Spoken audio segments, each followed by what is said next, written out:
Destroying flat Earth without using science. For the first two videos in this mini-series, Without I using demonstrated science, that I doubt that is even possible. I doubt that is even possible, but we shall have a look-see. anyone can prove to themselves conclusively that the Earth is a sphere by looking at objects in the sky and thinking with their brains. Those objects were the moon and the stars. So for this one, let's get even simpler and talk about man-made objects in the sky. That's right, airplanes. Continuing with the theme of requiring precisely zero science to show that Flat Earth is the dumbest hoax on the entire internet, one thing that anyone can do to prove that the Earth is a sphere is to look at commercial airline flights. Let's revisit the Flat Earth map, or the thing they pretend isn't their map, but it totally is because they can't make a map, so they just use this. Embarrassingly for them, this is actually an azimuthal equidistant projection of the globe. That's right, the Flat Earth map is a map of the globe, taken from the perspective of looking down at the North Pole and flattening out its surface into a plane so that a three-dimensional surface can be shown in 2 dimensions. That's why everything is distorted with no consistent scale. Secretly, Flat Earth priests know what this is, and they know it doesn't work, but they're dumb and lazy and can't come up with anything better, so they stick with this and simply deflect anytime these facts are brought up. Now, the further away from the center you go, the more significant the distortion, so problems really arise in the southern hemisphere. That's where the flights come in. Here's South America. Here's Australia. Pretty far away, huh? If this map was taken to be precisely to scale, which it would be if the Earth was actually flat, then they're as far away as 2 places can get. Let's say we wanted to fly between Santiago and Sydney. If the Earth was flat, which way would we go? Well, the straight line path would go up across all of South America, all of North America, Sorry, over Alaska, I missed and then Furry continuing Friday. all the way until we get to Sydney. So, do any airlines There you go. actually fly between these cities? Yes, they do. This airline flies between Santiago and Sydney 4 times a week. But which way do they go? Do they follow this straight line? Nope, they do the whole thing over the Pacific Ocean. Here's how that trip looks on a globe. It takes 14 hours and 15 minutes going west and 12 hours and 25 minutes going east. On a flat Earth, that route would look like this, an absurdly long and totally unnecessary arc. Yeah, but what you don't understand is that the flat earther will say this is to further the conspiracy of the Earth being round. So they take a long cut rather than the straight line. For comparison, how long does it take to fly between New York City and London? It's about 7 hours going east and about 8 hours going west. Now, you tell me, does it make sense that a plane would travel this enormous arc in less than twice the time that it would take to travel this teeny tiny one? Not even a little bit. First of all, the fact that these are arcs at all is totally nonsensical. Planes don't constantly turn slightly left or right. They lock into a flight path and go straight.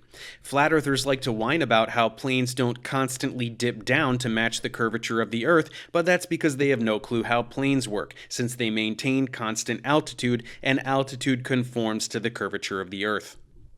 So how do flat earthers deal with this information? Well, for the longest time, they simply denied that these southern hemisphere flights exist at all. The flights are a nail in the coffin for flat Earth, so they would just lie and say there aren't any. But since anyone can find out that they definitely do exist in about 10 seconds of Googling, some of them have had to start coughing up explanations. The most popular of these is to pretend that the wind is responsible. Again, this is because flat earthers are lazy. Small differences in flight times going east versus west occur because planes fly with or against wind currents. So they just take this concept and bring it to an absurd conclusion.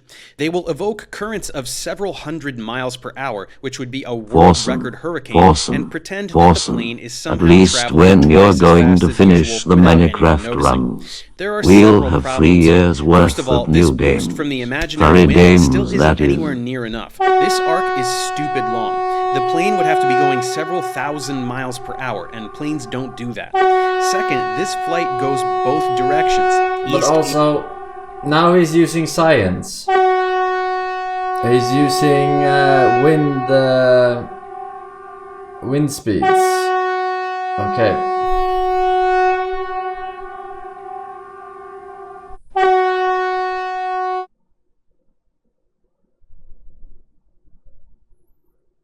And also he's saying 10 seconds of Googling. Yeah, what do you think Google is? It's not science? Huh? Everything is science. And west. How does the wind know which way the plane is going? Most days, there are planes going opposite directions simultaneously. Does each of them have a little personal tornado like in Wizard of Oz? Flat earthers have suggested things as stupid as personal domes, such that everyone gets their own set of stars, so sadly this wouldn't even be the dumbest thing they've ever said. But as you can see, there's no way around this. These flights exist. They are not traveling this insane distance because this is a projection of the globe without a consistent scale. The problem with the projection map they push as reality is that as we go towards the South Pole on a globe, the latitude lines are clearly getting shorter and shorter. But on this flat representation, they are being represented as longer and longer, so distances get more and more distorted the further outwards you go. That's why pretending this is a real map is stupid, and that's why flat earth priests pretend the southern hemisphere doesn't exist. It ruins everything for them. As for their whining that flights don't travel over Antarctica, well, there's no reason for them to do that. The shortest path, which we call a great circle for any common route, doesn't pass directly over Antarctica. Some get pretty close, like Johannesburg to Melbourne. If it were to be flown, Johannesburg to Christchurch would nick the edge of Antarctica, but this isn't a regular flight. Why? Because the latter isn't a major city, so not enough people would be interested in the flight so as to make the route profitable for an airline. In fact, there are very few large cities in the southern hemisphere in general. Because of the way the continents are distributed around the Earth, 90% of the human population lives in the northern hemisphere.